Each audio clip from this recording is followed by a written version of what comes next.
الحمد لله والصلاة والسلام على سيدنا محمد وعلى آله وصحبه وسلم.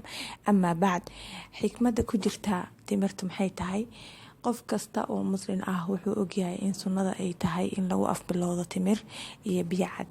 wax kastana ay diinteenu sheegtana xikmad ayaa ku aasan mid la ogyahay iyo mid qarsoonba. waxay dhakhaatiirtu ku taliyeen qofka maadaama uu saacado badan qatanaa waxa ugu horeeya oo firfircoonidiisa soo celin kara waa timirta. sidoo kale biyihii jirkiisa u baahnaa wuxuu ka helayaa biyaha cad. waxayna ku booriyeen in timirta iyo cunada ay u dhaxayso ilaa 15 daqiiqo waa inta qofka uu kasoo tukanayo. waayo waxay yiraahdeen cunada oo isla markiiba laga dabageeyo waxaa laga qaadaya caajis.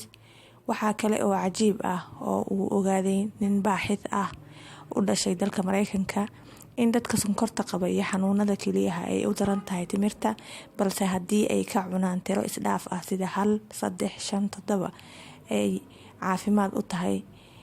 subxaanallah, waana sida ay axaadiista aan ku aragnay in nabiga sallallahu alayhi wasallam uu ku booriyay tirada isdhaafka isaguna sida uu sameyn jiray. maxaa markaa ka wanaagsan in sunnada nabiga sallallahu alayhi wasallam la raaco. khayr baa idin rajeeyay. assalaamu calaykum waraxmatullaahi wabarakaatuh. hadaa ku cusub tahay channelka subscribe garee insha Allah.